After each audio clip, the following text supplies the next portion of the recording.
Little girl knocked and said, "They beaten my mama. She is dying." Giant rancher shocked them all. The morning was cold, the kind that froze the air before it reached your lungs. A faint mist lingered above the fields as the sun rose behind the pines, turning the frost into silver dust. The giant rancher, John Mallory, stood bare-chested by his cabin door, his breath visible in the frigid dawn. He had spent years alone on that patch of land, his world reduced to the sound of cattle, wind, and his own silence. He was halfway through chopping wood when he heard the knock, soft, hesitant, like someone afraid of being heard. His brows drew together. Nobody came that far out into the valley, not without reason. When he opened the door, the axe still in his hand, what he saw stopped him cold. A little girl stood there in the frost, her bare feet red and raw against the frozen ground. Her hair was tangled, her cheeks streaked with dirt and tears, and her orange dress was torn in several places. She couldn't have been older than 6 or 7, yet her eyes carried a pain no child should know. "They beaten my mama," she said, her voice trembling. "She is dying." John's grip on the axe loosened. For a second, he could only stare, the words hanging in the air between them. The girl's lips quivered as her breath came out in tiny clouds. He took a step forward, his voice rough. "Who beat her, sweetheart? Where is she?" The girl's chin wobbled as she pointed toward the woods. "Over there, by the old creek. Please, mister, she can't move." John didn't wait for another word. He grabbed his coat and lifted the child into his arms. She clung to his neck as he sprinted across the frozen field, the frost crunching beneath his boots. He could feel how light she was, how cold. She had been running for hours, maybe all night. When they reached the creek, he saw her, a woman lying half in the snow, her body bruised, her dress torn, blood staining the frozen earth beneath her. Her face was pale, lips cracked, and one side of her cheek bore a deep mark from a strike. John dropped to his knees beside her, checking for breath. It was there, faint but steady. He removed his coat and wrapped it around her shoulders, then scooped her up in his arms as easily as lifting a feather. The little girl followed close, her eyes wide with fear but also a flicker of hope. Back at the cabin, John laid the woman on his bed and stoked the fire until it roared. He fetched water, cleaned her wounds as best he could, and covered her with every blanket he owned. The child sat silently beside her, clutching her mother's hand. "What's your name, sweetheart?" he asked softly as he knelt beside her. "Lila," she whispered. "Mama's name is Ruth." John nodded, his jaw tightening. "All right, Lila, your mama's gonna be okay. I'll make sure of it." For the first time in years, John prayed. He didn't say the words out loud, but in the quiet of that small cabin, with the firelight flickering over the woman's broken face, he asked God not to take her away. He had seen death too many times. In war, in the fields, in his own family. Not again. Not now. Hours passed before the woman stirred. When she finally opened her eyes, panic flashed across them, but then she saw her daughter's face, and the tension melted into tears. John stepped back, giving her space. "You're safe here," he said gently. "No one's gonna hurt you again." She tried to speak but her voice broke. They came to our cabin. Men from town. They said my husband owed them money, but he's been gone for months. When I told them I had nothing, she stopped, her voice trembling as tears streaked down her cheeks. John's hands clenched into fists. He knew what kind of men would do that, the sort who preyed on the weak, who thought the law was too far to care. He had seen their type before. "You rest now," he said, his voice low but steady. "I'll handle the rest."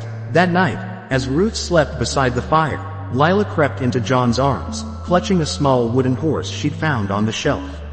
She was still trembling, her head tucked under his chin. John held her close, feeling something shift inside him, something he hadn't felt in years, the weight of someone else's trust. The days that followed brought slow healing. Ruth regained her strength, though her face bore the marks of what she'd endured. Lila began to smile again, her laughter echoing through the cabin, soft but bright, like sunlight breaking through clouds. John built a small bed for Lila beside the hearth and started cooking meals big enough for 3. Sometimes he caught Ruth watching him quietly, gratitude and sorrow mingled in her eyes. One morning, John saddled his horse. Ruth looked at him from the doorway, her voice trembling. "Where are you going?" He adjusted the rifle on his shoulder. "To town," he said simply. "To make sure they don't come again." She didn't try to stop him. She just nodded, tears welling in her eyes. Lila stood by her side, clutching her mother's hand, silent but understanding more than any child should. When John rode into town, the locals turned their heads. He was known as a man who kept to himself, quiet, strong, and not someone to cross. He dismounted in front of the saloon and walked inside, boots echoing against the wooden floor. The men who had hurt Ruth were there, laughing over cards and whiskey. The moment they saw him, the laughter stopped. John's voice was calm when he spoke.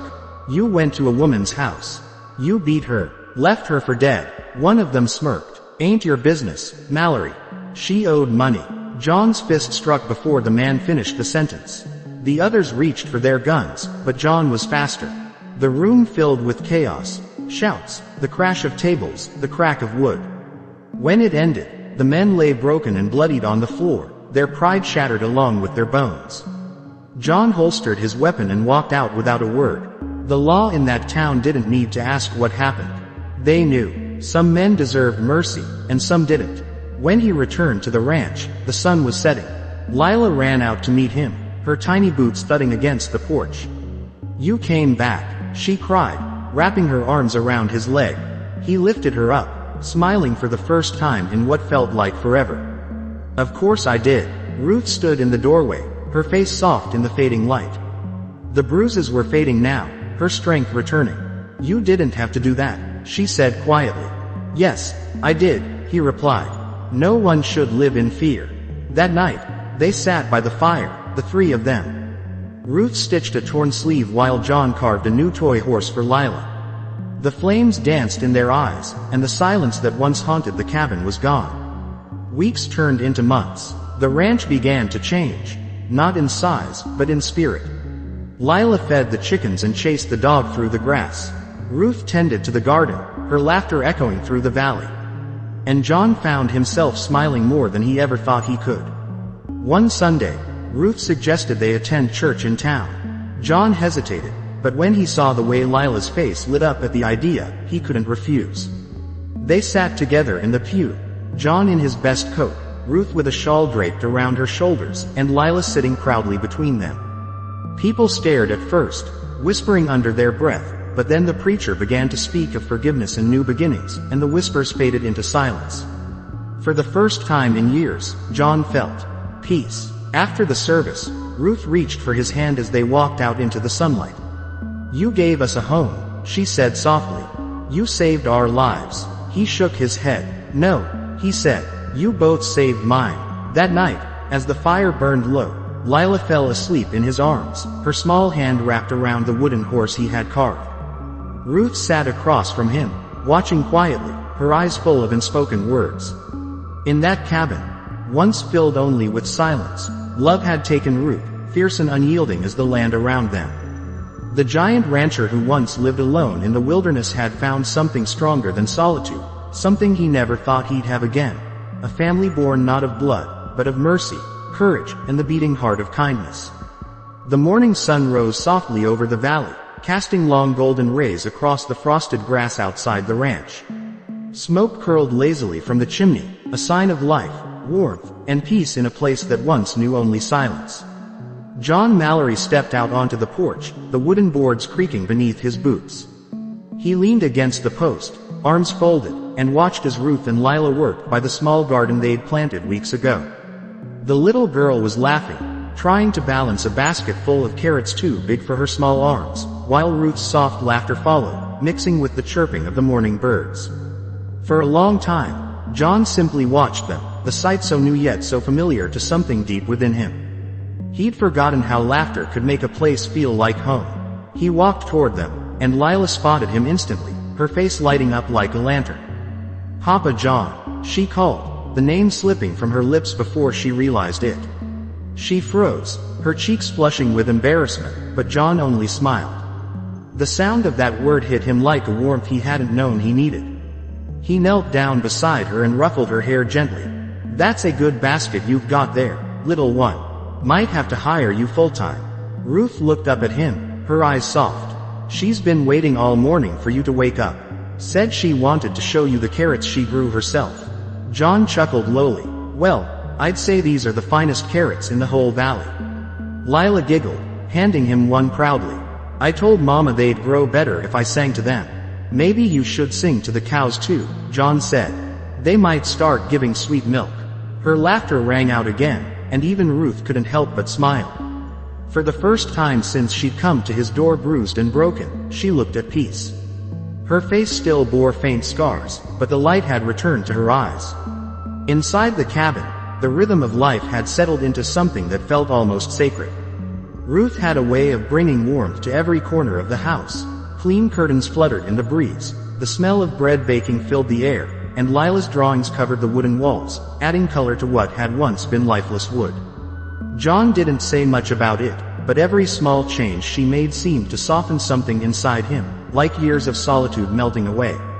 One evening, as the sun dipped behind the mountains and painted the sky in orange and violet, Ruth sat by the window sewing while Lila played near the fire with her wooden horse. John sat opposite, sharpening his knife on a whetstone, the rasping sound filling the room. It was peaceful until Ruth broke the silence softly. I've been thinking, John, maybe we should go into town more often. Lila should meet other children, and I could find work at the mill or the bakery. I don't want to be a burden. John paused, lifting his gaze. You're no burden, he said firmly. This is your home now. Both of you. Ruth's eyes lowered to her hands, her fingers twisting the fabric in her lap. It doesn't feel right living off someone else's kindness forever. He set the knife aside and leaned forward. Ruth, what I did wasn't kindness. It was the right thing. You and that little girl saved me as much as I saved you. Her breath caught. How could we possibly save you? Because I was already dying, he said quietly. Not the way you were, but dying just the same. Alone, numb. Then one day a little girl knocked on my door, and suddenly, this place had a heartbeat again. Ruth's eyes glistened, and for a long moment, they just looked at each other across the firelight. Lila, tired from playing, crawled into her mother's lap, clutching the toy horse. John rose and stoked the fire, his thoughts heavy but calm. He knew change was coming. Days passed peacefully, but life in the valley never stayed simple for long. Trouble had a way of finding those who had once suffered. Late one afternoon, as John was tending to the horses, he noticed a rider approaching from the north ridge. The figure rode hard, kicking up dust, and even from a distance, John recognized the kind of haste that carried bad news. He set his tools aside and stepped toward the fence, squinting against the sun. The rider pulled up short, his horse snorting and pawing the ground. Mallory, the man called, his breath ragged. Sheriff's looking for you. Says he needs you in town. Urgent matter. John's jaw tightened. What kind of matter? The man wiped sweat from his brow. Trouble with those men you laid out weeks back. One of them didn't make it. Word spread. The brothers Rais in hell. Says he's coming for you. Ruth, who had come out to the porch with Lila at her side, froze. Her face went pale. John glanced toward her, his expression unreadable, then turned back to the rider. Tell the sheriff I'll come when I can. When the man rode off, Ruth came closer, her voice low with worry. John, you can't go alone. What if they? He shook his head. I can't hide, Ruth. I started this. I'll finish it. That night, Ruth couldn't sleep. She sat by the window watching the darkness beyond the trees, her heart restless. Lila stirred in her sleep, clutching her mother's hand, while John stood outside by the barn, the glow of his lantern flickering against his face. When dawn came, he saddled his horse. Ruth met him at the door, her shawl pulled tight around her shoulders. Please, she whispered, be careful. John placed a hand on her cheek, his thumb brushing lightly over the fading scar. I'll be back before supper. She held his gaze, then nodded. I'll keep the fire burning. The ride to town was long and quiet, the cold morning air cutting against his skin. When he reached the sheriff's office, the town was already stirring. The sheriff, an old friend named Harris, was waiting by the door. John, he greeted, his face lined with worry. I wish it didn't come to this. The dead man's brother, Cole Jensen, rode in last night with 4 others. They're looking to settle it their way. John crossed his arms. Where are they now? Camp by the river. They said they'll wait till sundown before they come knocking. You know what that means. John nodded slowly. They want me to make the first move. Harris sighed. You could leave town, take Ruth and the girl, disappear. Start over somewhere else. I've run from enough in my life, John said. I'm done running. As the day passed, tension coiled tighter around the small town.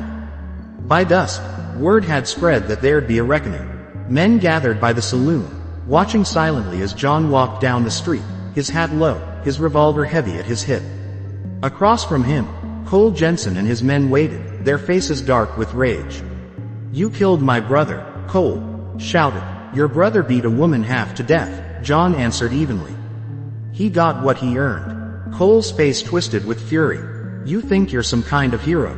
You're just another killer. John's eyes narrowed. Maybe. But I'll always stand between your kind and the innocent. The street went still. Then came the draw. It was fast. Too fast to see. But when the dust settled, only one man remained standing. Cole lay motionless in the dirt, his gun inches from his hand. John holstered his weapon and turned to leave without a word. By the time he reached the ranch, night had fallen. The windows glowed softly, and the scent of stew drifted through the air. Lila was waiting on the porch, wrapped in a blanket. When she saw him, she ran to him, her small arms wrapping around his leg. You came home, she said softly. He lifted her, his heart heavy but calm. Told you I would. Ruth came to the door, her eyes filled with both relief and fear. She said nothing as he entered, only took his hat and hung it by the fire. He sat down heavily, the warmth of the flames chasing away the chill of the night. Ruth placed a hand on his shoulder. It's over. For now, he said quietly. But peace doesn't come easy in this world. The following weeks brought quiet days again, but something had changed. John was different. More protective, more present. He spent his evenings teaching Lila to ride, her laughter echoing across the fields, and on Sundays, he and Ruth began sitting together in church without fear of the whispers that once followed them. Yet, in quiet moments, Ruth could still see the shadow in John's eyes, the part of him that carried guilt, the part that feared the violence he was capable of. One evening, after Lila had gone to bed, she found him sitting outside beneath the stars, a bottle beside him, untouched. Can't sleep? She asked gently, sitting beside him. He shook his head. Never could when the world's too quiet. Makes me remember. Remember what? He hesitated, then sighed. My wife. Years ago. Before the war. She died giving birth to our son. Lost them both the same day. Ruth's heart clenched. I didn't know. I never told anyone, he said. Thought maybe if I stayed busy, stayed alone, it'd stop hurting. But it never does. Pain just waits for you in the quiet. She reached for his hand, her fingers brushing his. Maybe pain doesn't go away, she said softly. Maybe it just teaches us what really matters. He looked at her then, and something shifted, something fragile but real. He leaned forward, resting his forehead against hers, and in that small moment, surrounded by silence and stars, two broken souls began to heal together. Seasons turned. Spring melted into summer, and life on the ranch blossomed with it. Lila grew taller, bolder, her laughter filling the fields. Ruth's garden flourished, and John found new purpose in the work, building fences, repairing the barn, teaching Lila how to lasso and care for the horses. One warm evening, the three of them sat by the riverbank. Lila tossed pebbles into the water, her giggles echoing through the valley. Ruth watched her, then turned to John. She's happy here, she said. John nodded. You both are. She smiled faintly. So are you. He glanced at her, the corners of his lips curving slightly. Guess I am. As twilight deepened, fireflies began to shimmer around them, and Ruth leaned her head against his shoulder. For the first time in a long, long while, John felt like the world had finally stopped taking from him. But peace never lasted forever on the frontier. It was late autumn when another storm came, not of rain, but of men. Bandits had begun raiding nearby farms, burning and looting as they went. The sheriff sent word. They were heading north, straight toward the valley. John read the letter at the kitchen table while Ruth watched, her face pale. They're coming here, aren't they?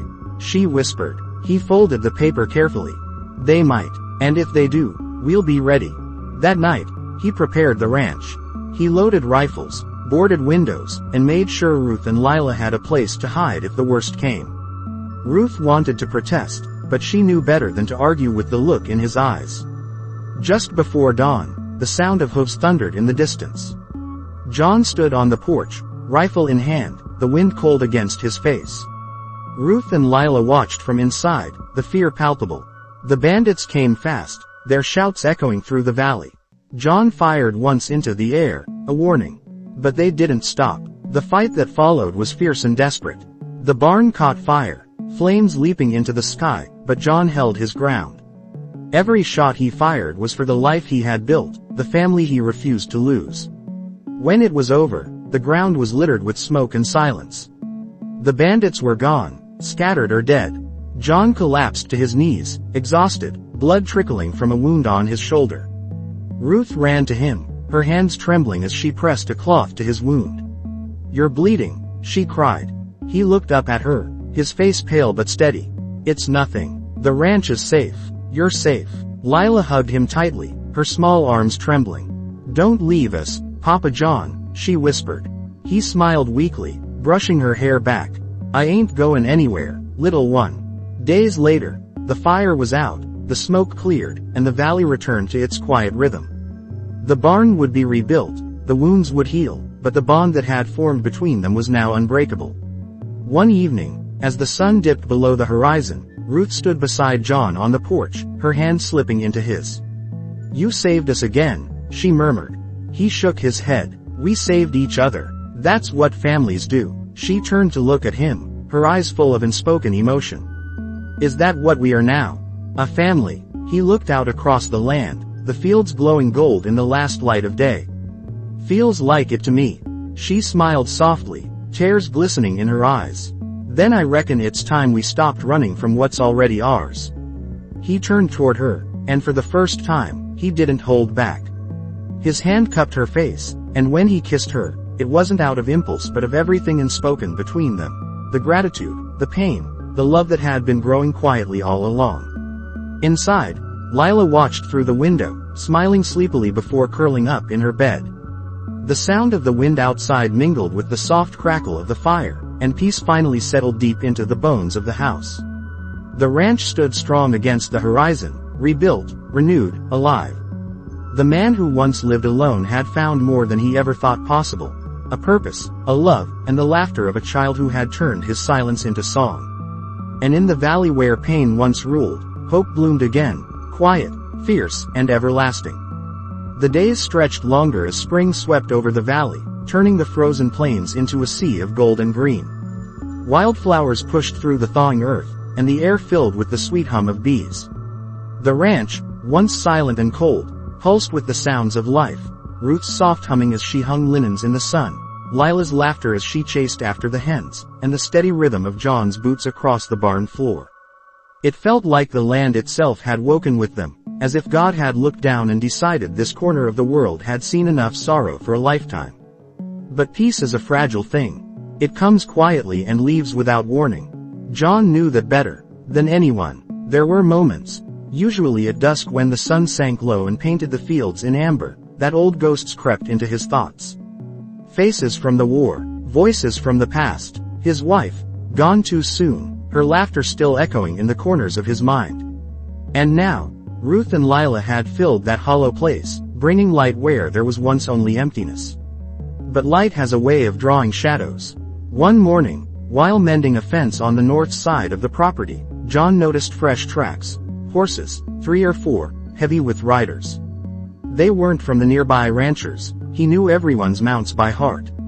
These prints cut deep into the soil, coming from town and circling near the barn before turning back toward the hills. He crouched, tracing a boot mark with his fingers. The heel had a jagged chip in it, just like one he'd seen before. The memory struck him like a blow. Those men in the saloon, the ones who had hurt Ruth, he hadn't killed them all. One had crawled out of the wreckage, bruised but alive. He'd heard the man's ragged voice as John left. "You'll pay for this, Mallory. You and anyone you care about." That had been months ago. He'd almost forgotten those words, but now, seeing the tracks, he knew what they meant. Trouble had found its way back.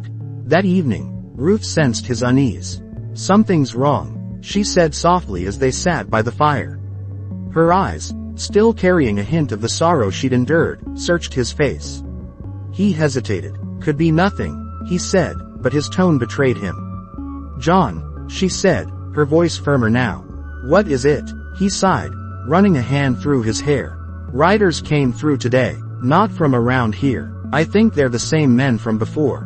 Her face paled. "You mean?" He nodded. "Could be they're looking to settle the score." The room went still. The fire cracked, casting their shadows against the walls. Lila was asleep in her small bed by the hearth, her toy horse clutched in her hands. John looked at her, then at Ruth. "I won't let anything happen to you," he said quietly. "Not again." Ruth reached across the table and took his hand. "You can't fight the world forever, John. You can't protect us from everything." His jaw tightened. "Maybe not, but I can try." That night, he sat by the window long after everyone had gone to bed, his rifle resting across his knees. The moonlight silvered the land outside, and every rustle of wind in the grass set his heart on edge. But the night passed without incident. When dawn broke, he allowed himself to breathe again. For several days, nothing happened. Life carried on as usual. Ruth baked bread, Lila helped in the garden, and John tended to the cattle. Yet the feeling of being watched lingered, like a weight pressing down on the back of his neck. He began keeping the rifle closer, checking the perimeter each morning. Then came the day the sky broke open. It was a Sunday. They'd just returned from church, the wagon creaking under the weight of supplies. Lila was humming a hymn as she skipped ahead, her braids bouncing in the breeze. Ruth was laughing softly, her hand resting on John's arm. For a moment, it was perfect, simple, quiet happiness. Then the gunshot rang out. The sound split the air like lightning. The horses reared, whinnying in terror. Lila screamed. John reacted instinctively, shoving Ruth to the ground and drawing his revolver. Another shot whizzed past, splintering the wagon wheel. "Get inside," he barked, grabbing Lila and thrusting her toward the cabin. Ruth pulled her in, slamming the door behind them. John rolled behind a trough, scanning the tree line. 3 figures on horseback emerged through the dust, faces half covered, guns glinting in the sun. "Mallory," a rough voice called. "You should've finished the job in town, boy. Now we're here to finish it for you." John's blood turned to ice. It was the one with the chipped heel. He fired first, his bullet striking the man's shoulder. The others retaliated, bullets tearing through the air, striking the fence posts and kicking up dirt. John ducked low, firing again. One of the riders fell, his body tumbling to the ground. The last 2 kept coming, spurring their horses hard. Inside the cabin, Ruth clutched Lila against her chest, whispering prayers through trembling lips. The little girl's tears streaked down her cheeks. "Mama, I'm scared." "I know, baby," she murmured, brushing her hair back. "Your papa's strong. He'll keep us safe." Ruth hadn't meant to say, "Papa." It slipped out, unbidden, but when she heard herself say it, something inside her broke open. She realized she meant it. Outside, John's revolver clicked empty. He cursed under his breath and ducked behind the wagon, reloading as a bullet grazed his shoulder. Pain seared through him, but he ignored it. The chipped heel man was dismounting now, his gun drawn, eyes blazing with hatred. "You took everything from me," the man shouted. "My men, my pride. You think you can just walk away?" John rose slowly, his voice low and steady. "You made your choices. I just cleaned up the mess." The man fired. John staggered as the bullet tore through his side, but he didn't fall. He steadied himself, aimed carefully, and pulled the trigger. The man's body jerked backward and fell hard, his gun clattering to the ground. The last rider turned his horse and fled. Silence followed, heavy, unbroken. The only sound was the soft rustle of wind through the grass. John sank to one knee, clutching his bleeding side. The pain was sharp, but what hurt more was the fear that filled him when he heard Lila's voice calling from the cabin. "John, John." Ruth ran to him, her hands trembling as she pressed them against his wound. "You're bleeding. Oh God. John, stay with me." He gritted his teeth. "It's not deep. Just a graze." But she knew better. She could see the dark red staining his shirt, spreading fast. She tore a piece of her dress and pressed it tighter. "You're not leaving me," she whispered fiercely. "Not now." He looked at her, his vision blurring, and managed a faint smile. "I told you I'd protect you. Guess I did my job."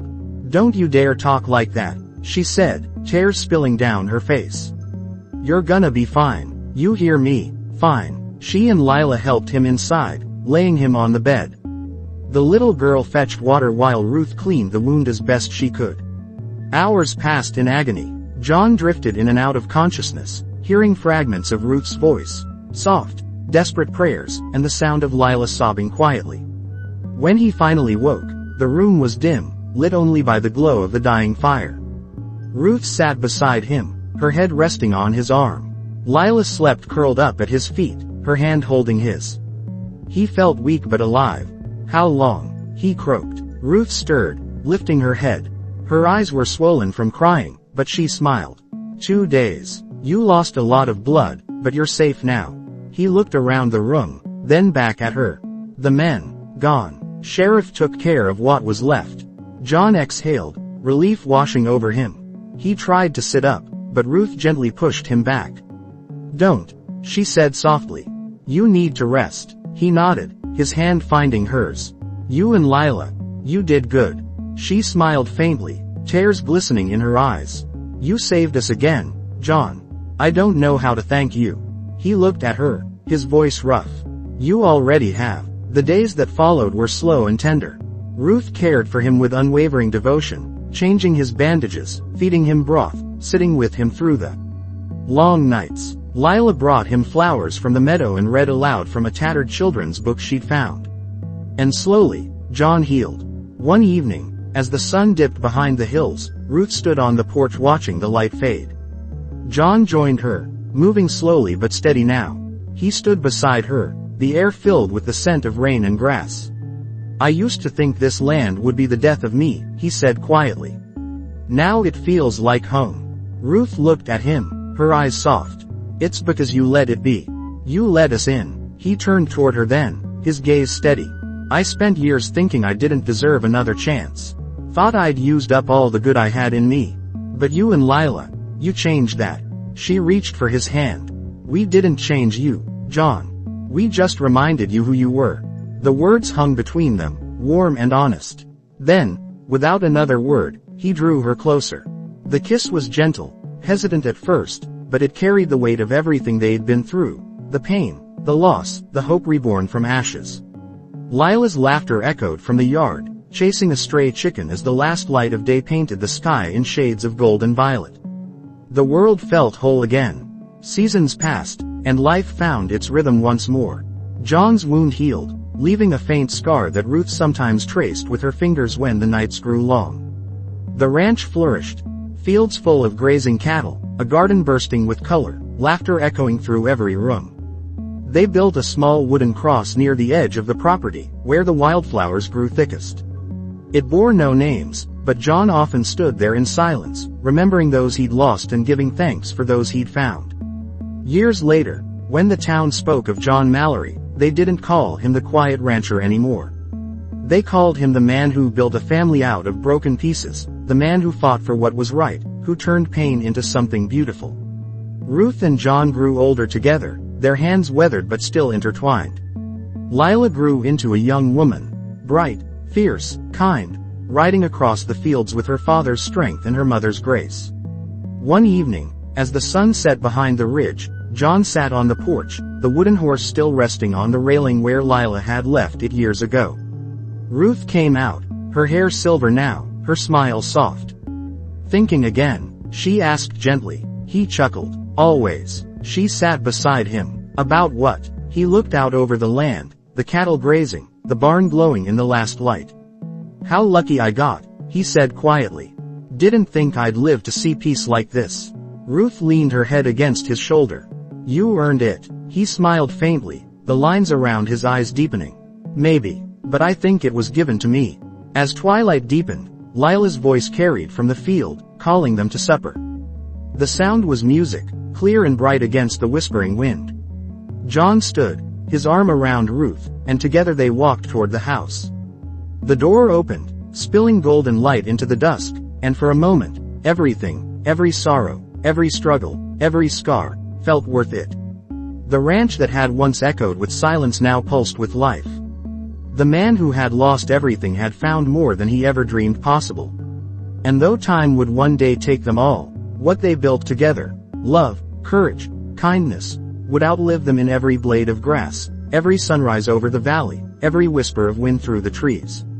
And so, under that endless western sky, John Mallory, Ruth, and Lila lived the life that sorrow had once stolen from them. A life of grace hard-won, love unbroken, and peace eternal. Thank you so much for watching this story till the very end. Your support means more than words can ever say. If you felt the depth of this journey, don't forget to give it a like, share it with someone who needs it, and most importantly, subscribe to the channel. Together, we'll keep bringing powerful stories to life, and your presence here makes all the difference.